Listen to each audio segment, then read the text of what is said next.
Welcome friends, আজকে আমি গরম গরম নান পুরির রেসিপি আপনাদের করে দেখাবো। চলুন দেখুন আমি কিভাবে নান পুরির রেসিপি করব। আপনাদের সবাইকে আজকে করে দেখাবো। খুব নরম আর সফট হবে। আপনারা দেখুন আমি কিভাবে বানাচ্ছি। চলুন, প্রথমে কিছুটা ময়দা নিয়ে নিয়েছি, দেখুন আপনারা। তারপর অল্প মতো চিনি,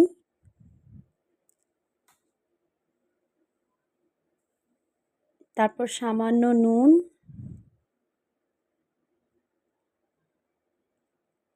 আর সামান্য খাবার সোডা, অনেকে বলে বেকিং সোডা, যেটা খুশি আপনারা বলতে পারেন।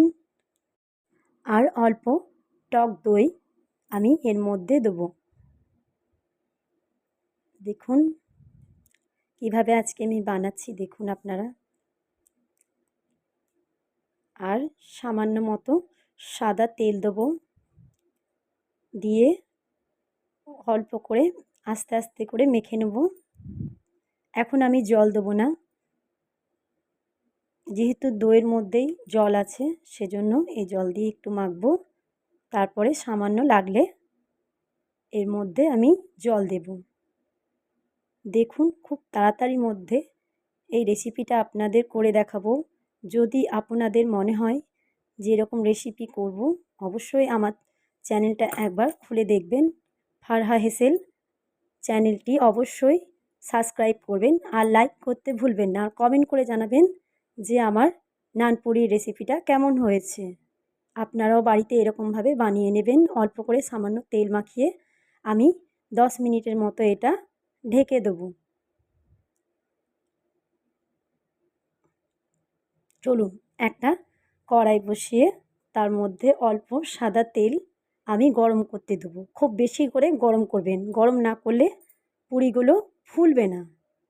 আর এই রেসিপি খুব তাড়াতাড়ি হয়, বাড়িতে আপনারা ট্রাই করবেন যে খুব অল্প সময়ের মধ্যে এটা বানিয়ে নিতে পারবেন। দেখুন আমি 10 মিনিট পর এসে গেছি। এই রুটিগুলো সব একটু একটু করে ডো করে নেব, ছোট ছোট করে। ছোট ছোট করে লিচি কেটে নিচ্ছি আমি, দেখুন। অবশ্যই এটা ট্রাই করবেন বাড়িতে। দেখুন আমি বেলে নেব এবার।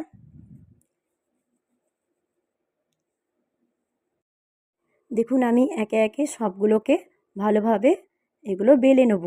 আপনারা চাইলে এই রেসিপিটা আপনি কাবলি ছোলার তরকারি অথবা মাটন কিমা বা যে কোনো দিয়ে আপনি এটা সার্ভ করতে পারবেন, অবশ্যই ভালো লাগবে। আপনি দেখুন একবারে বিয়েবাড়ি স্টাইলের নানপুরির রেসিপি। দেখুন বাড়িতেই খুব তাড়াতাড়ির মধ্যে এটা করে নিতে পারবেন আপনারা। আর আমি করছি, অবশ্যই আমার চ্যানেলটা আপনারা দেখবেন। দেখুন তেলটা গরম হয়ে গেছে, খুব ভালোভাবে গরম হয়েছে। দেখুন আমি এবার একে একে পুরিগুলোকে ছেড়ে দেবো তেলের মধ্যে। দেখুন কত সুন্দর ফুলছে। যেহেতু তেলটা হয়তো ভালোভাবে গরম হয়নি, সেজন্য এই পুরিগুলো ফুলেনি। এটা ফুলেনি, দেখুন। আপনারা অবশ্যই তেলটা ভালোভাবে গরম করবেন।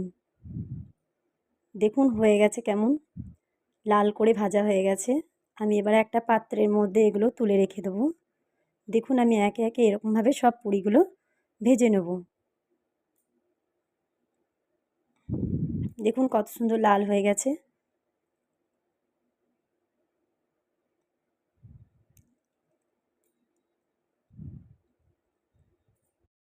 দেখুন আমি একে একে সব পুরিগুলো এরকমভাবেই ভেজে নেব, লাল লাল করে। দেখুন কত সুন্দর হচ্ছে।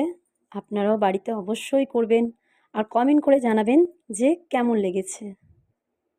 দেখুন আপনারা আমি সব পুরিগুলোকে এরকমভাবেই ভেজে নেব।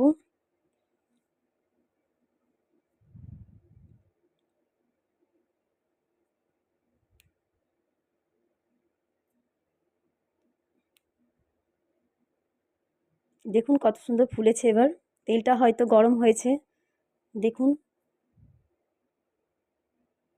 খুব সুন্দর ফুলেছে এটা।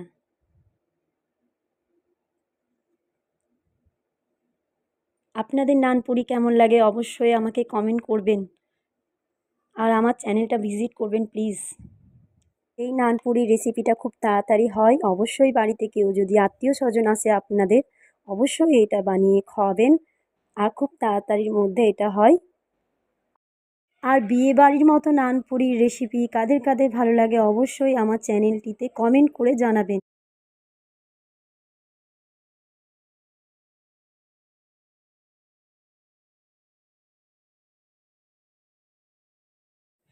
চলুন, আমার হয়ে এসেছে পুরিগুলো। দেখুন সব হয়ে গেছে। এবার চলুন দেখাই, এই যে কত সুন্দর হয়েছে, দেখুন কত ফুলেছে, দেখুন পুরো বিয়েবাড়ির মতো হয়েছে। দেখুন এটা আমরা মাটন কিমা দিয়ে আজকে খাবো। আপনারাও বাড়িতে ট্রাই করবেন এরকমভাবে তরকারি বাড়িতে করে পুরীর সাথে, এই নান পুরির সাথে অবশ্যই খাবেন, দেখবেন ভালো লাগবে। আর ভালো লাগলে অবশ্যই কমেন্ট করবেন। দেখুন কত সুন্দরভাবে পুরিটা হয়েছে, দেখুন কত সুন্দর ফুলেছিল, দেখুন কত সফট হয়েছে। আপনারা অবশ্যই বাড়িতে ট্রাই করবেন আর চ্যানেলটা সাবস্ক্রাইব করতে ভুলবেন না।